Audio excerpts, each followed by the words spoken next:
नमस्कार। आकाशवाणी से प्रस्तुत है समाचार प्रभात।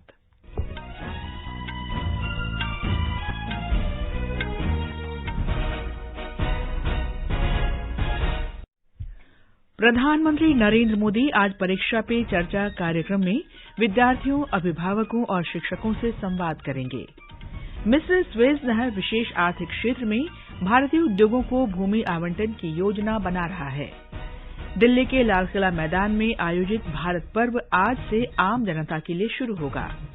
सोमालिया में अमेरिकी सैन्य बलों द्वारा चलाए गए विशेष अभियान में आईएसआईएस का सरगना बिलाल उल सुडानी मारा गया। ऑस्ट्रेलियन ओपन टेनिस टूर्नामेंट के मिक्स्ड डबल्स फाइनल में आज रोहन बोपन्ना और सानिया मिर्जा का सामना लुइसा स्टेफनी तथा राफेल मार्टोज से होगा। और भारत तथा न्यूजीलैंड के बीच T20 अंतर्राष्ट्रीय क्रिकेट के 3 मैचों की श्रृंखला का पहला मैच आज रांची में खेला जाएगा।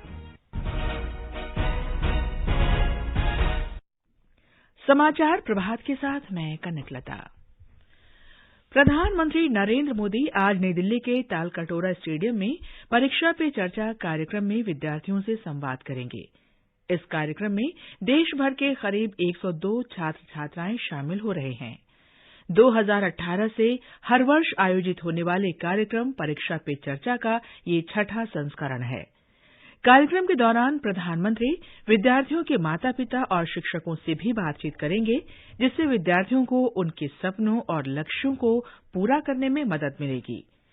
पिछले संस्करण में भी प्रधानमंत्री ने छात्रों का उत्साहवर्धन करते हुए कहा था कि परीक्षा पूरी जिंदगी नहीं है, बल्कि एक महत्वपूर्ण पड़ाव है।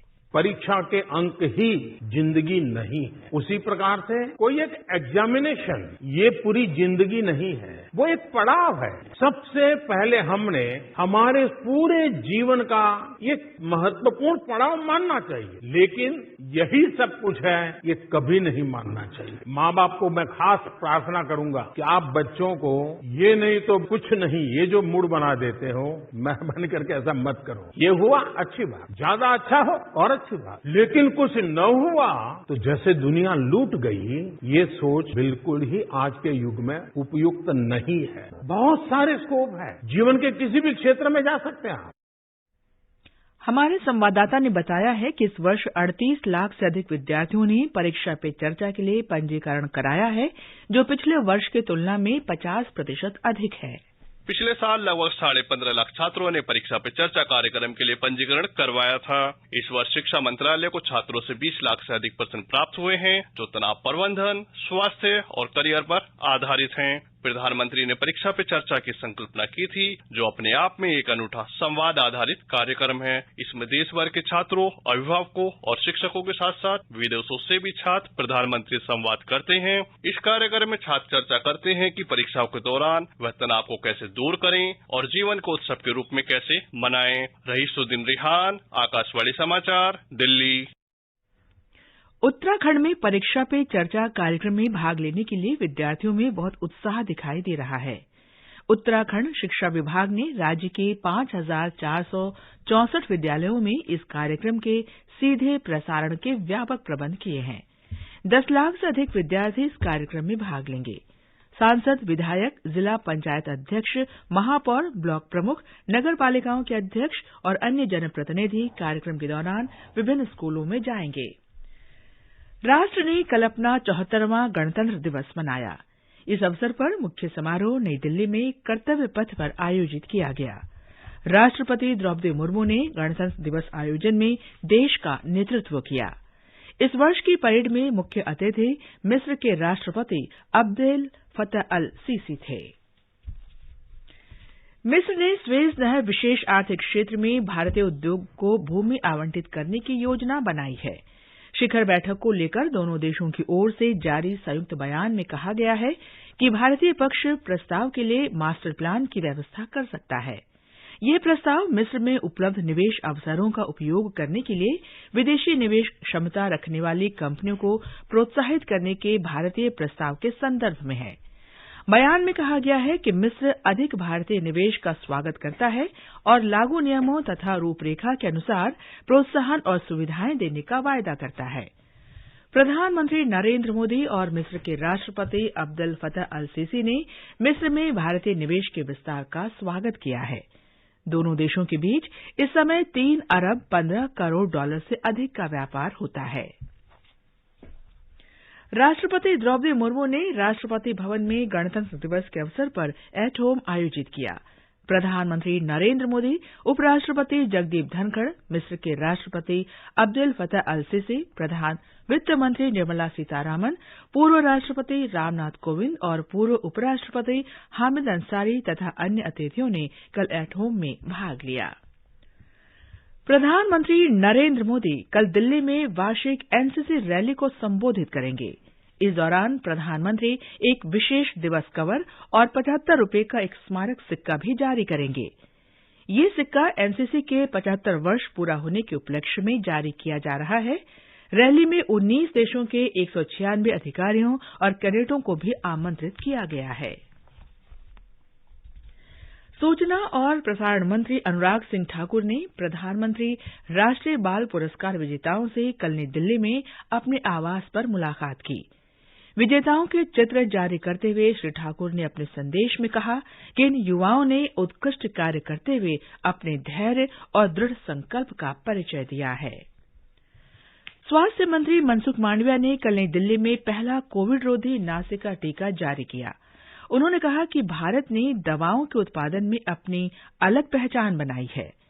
विज्ञान तथा प्रौद्योगिकी मंत्री जितेंद्र सिंह ने कहा कि हमारा लक्ष्य गैर संचारी रोगों के लिए टीके विकसित करना है। संस्कृति और पर्यटन मंत्री जी किशन रेड्डी ने कल नई दिल्ली के लाल किला मैदान में भारत पर्व का उद्घाटन किया। उन्होंने कहा कि ये कार्यक्रम विविधता में एकता का प्रतीक है। भारत पर्व आम जनता के लिए आज से 31 जनवरी तक प्रतिदिन दोपहर से रात 10 बजे तक खुला रहेगा। इसमें गणतंत्र दिवस परेड की कुछ उत्कृष्ट झांकियां दिखाई जाएंगी। कार्यक्रम में इंडियन फूड कोर्ट, 65 हस्तकला स्टॉल और शिल्प बाजार भी बनाए गए हैं। लोक और जनजातीय नृत्यों का भी प्रदर्शन किया जाएगा। भारत पर्व लोगों को अपनी संस्कृति और इतिहास से परिचित कराने की सरकारी पहल है। 30वीं राष्ट्रीय बाल विज्ञान कांग्रेस आज गुजरात के अहमदाबाद में शुरू होगी। 5 दिन का ये आयोजन साइंस सिटी में किया जाएगा, जो 31 जनवरी तक चलेगा। बाल वैज्ञानिक, विद्यार्थियों के साथ आए अध्यापक, मूल्यांकनकर्ता और सरकारी अधिकारियों समेत 1400 से अधिक प्रतिनिधि इस कांग्रेस में भाग लेंगे। गुजरात विज्ञान और प्रौद्योगिकी परिषद के सलाहकार नरोत्तम साहू ने आकाशवाणी समाचार को बताया कि देश भर से लगभग 850 विद्यार्थी विज्ञान कांग्रेस में अपनी परियोजनाएं प्रस्तुत करेंगे। 850 बच्चे यहाँ पे आएंगे। तो ऑनरेबल प्राइम मिनिस्टर सर का जो विजन है कि साइंस में कैसे ज्यादा बच्चों रुचि रख सकते हैं एंड साइंस का एक्साइटमेंट को कैसे वो लोग ले सकते हैं, इसी को ध्यान में लेकर के भारत सरकार इस साल में इनको सिलेक्ट किया हुआ है। प्रोग्राम के अंदर में है बच्चे लोगों का टेक्निकल प्रेजेंटेशन, ये लोग रिसर्च किया है। इसको एक 3 मेंबर वाला साइंटिफिक जूरी मेंबर होंगे, तो इनके सामने में अपना का मातृभाषा में वो प्रेजेंट करेंगे एंड जूरी मेंबर जो 3 लोग होते हैं वो अपना अपना का लैंग्वेज को समझ करके इनका मूल्यांकन करेंगे। ये समाचार आकाशवाणी से प्रसारित किए जा रहे हैं। Come on boys, let's go practice. अरे रुक यार, मेरे बैंक अकाउंट में गलत एंट्री का प्रॉब्लम हो गया है। तो बैंक को कंप्लेन करना। बैंक को लिखे 1 महीना हो गया है, बट वो गुगली पे गुगली डाले जा रहे हैं। तो आरबीआई के बैंकिंग लोकपाल को इन्फॉर्म करो। रुक, मैं समझाता हूँ। जैसे क्रिकेट में थर्ड अंपायर, वैसे ही आरबीआई का बैंकिंग ओम्बुड्समैन। आरबीआई कहता है अगर बैंक आपकी कंप्लेंट को 1 महीने में नहीं सुलझाता तो आप आरबीआई के कंप्लेंट मैनेजमेंट सिस्टम पर ऑनलाइन कंप्लेंट कर सकते हैं। ये आरबीआई का आसान तरीका है आपकी कंप्लेंट सुलझाने का, और वो भी फ्री। आरबीआई कहता है जानकार बनिए, सतर्क रहिए। मैं हूँ टैक्स परी, बताने जा रही हूँ आपको बात खरी। अगर आपने अपना पैन आधार से लिंक नहीं कराया है तो पैन हो जाएगा इनऑपरेटिव, जिससे हो जाएगी मुसीबत बड़ी। रिटर्न्स फाइल नहीं कर पाएंगे, रिफंड्स इश्यू नहीं हो पाएंगे, अधिक दर पर टैक्स डिडक्ट किया जाएगा। अब भी मौका है, 1000 की लेट फीस अदा कर 31 मार्च 2023 तक अपना पैन और आधार लिंक करा सकते हैं। आज ही incometax.gov.in पर जाएं। क्विक लिंक्स में लिंक आधार पर क्लिक करें, प्रोसेस फॉलो करें, लेट फी पे कर पैन को आधार से लिंक करें। ये लिंक है अनिवार्य, देश और आपकी समृद्धि के लिए, प्रगति के लिए। समाचार प्रभात में आपका फिर स्वागत है। उत्तर सोमालिया में अमेरिका की एक सैन्य कार्रवाई में आईएसआईएस का सरगना और गुट के अन्य 10 सदस्य मारे गए। अमेरिकी अधिकारियों के अनुसार इस्लामिक स्टेट ग्रुप के एक प्रमुख क्षेत्रीय सरगना बिलाल अल सुडानी मारा गया। अमेरिका के रक्षा मंत्री लॉर्ड ऑस्टिन ने बताया कि राष्ट्रपति के आदेश पर अमेरिकी सेना ने उत्तरी सोमालिया में सैन्य कार्रवाई की थी। भारत और न्यूजीलैंड के बीच T20 अंतर्राष्ट्रीय क्रिकेट के 3 मैचों की श्रृंखला का पहला मैच आज रांची में खेला जाएगा। ये मैच शाम 7 बजे शुरू होगा। न्यूजीलैंड के साथ एक दिवसीय अंतर्राष्ट्रीय क्रिकेट मैचों की श्रृंखला 3-0 से जीतने के बाद भारत आईसीसी एक दिवसीय अंतर्राष्ट्रीय क्रिकेट मैचों की रैंकिंग में शीर्ष पर है। भारत ने तीसरा और फाइनल मैच इंदौर में 90 रन से जीता था, जबकि रायपुर में दूसरा मैच 8 विकेट और हैदराबाद में खेला गया पहला 12 रन से जीता था। ऑस्ट्रेलियन ओपन टेनिस टूर्नामेंट के मिक्स्ड डबल्स फाइनल में कल रोहन बोपन्ना और सानिया मिर्जा का सामना लुइसा स्टेफनी तथा राफेल मार्टोज से होगा।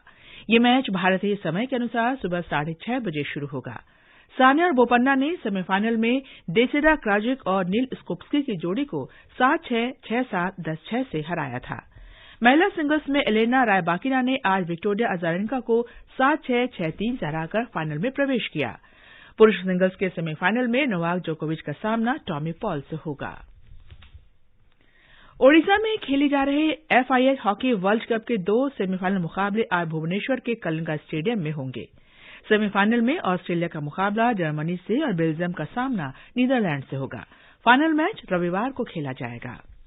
शंघाई सहयोग संगठन SCO फिल्मोत्सव तमिल फिल्म अपाथा के विश्व प्रीमियर के साथ आज मुंबई में शुरू होगा। इस फिल्म का निर्देशन पद्म पुरस्कार और राष्ट्रीय पुरस्कार विजेता प्रियदर्शन ने किया है। 5 दिन के इस उत्सव में SCO देशों की 57 फिल्में दिखाई जाएंगी।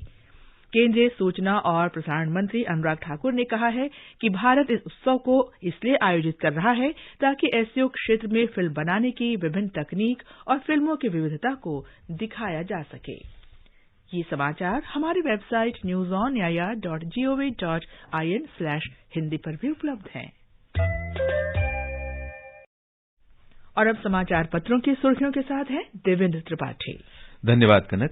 74वें गणतंत्र दिवस समारोह की खबरें आज के अखबारों के पहले पन्ने का आकर्षण है। जनसत्ता लिखता है, कर्तव्य पथ पर दिखी भारत की सैन्य ताकत, धरोहर की झलक, सभी सैन्य साजो सामान स्वदेश में निर्मित। पंजाब केसरी ने इसे स्वदेशी शौर्य कहा है। हिंदुस्तान लिखता है, बदलते भारत की बुलंद तस्वीर का दीदार। राष्ट्रीय सहारा के शब्द हैं, कर्तव्य पथ पर दिखी सैन्य नारी शक्ति। मिस्र के राष्ट्रपति भारत की ताकत देखकर हुए गदगद। अमर उजाला के ई-पेपर ने लिखा है, सैनिकों की हुंकार, राफेल की गर्जना, कर्तव्य पथ पर भारत का शौर्य प्रदर्शन। दैनिक जागरण के ई-पेपर की सुर्खी है, पीएम मोदी 28 जनवरी को एनसीसी रैली को करेंगे संबोधित। 19 देशों के 196 अधिकारी और कैडेट समारोह में होंगे शामिल। हरिभूमि की पहली खबर है, मुलायम सिंह यादव, SM कृष्णा, जाकिर हुसैन, डॉक्टर महालनोबिस को पद्म विभूषण। दैनिक जागरण ने इस वर्ष के पद्म पुरस्कार विजेताओं का उल्लेख करते हुए लिखा है, सांप पकड़ने वालों से लेकर डॉक्टर तक पद्म पुरस्कार पाने वाले देश के गुमनाम नायक। 20 रुपए में गरीबों का इलाज करने वाले डॉक्टर मुनीश्वर को पद्मश्री। नवभारत टाइम्स ने 1 फरवरी को प्रस्तुत होने वाले बजट की तैयारियों पर दिलचस्प टिप्पणी की है, पक तो गया पर आम लोगों को मिल पाएगा हलवा।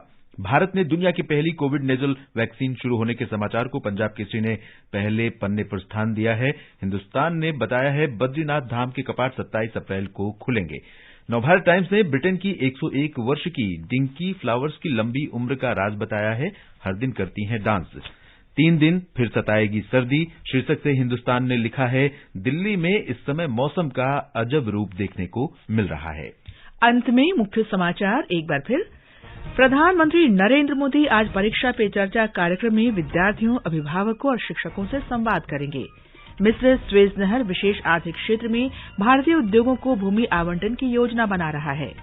दिल्ली के लाल किला मैदान में आयोजित भारत पर्व आज से जनता के लिए शुरू होगा।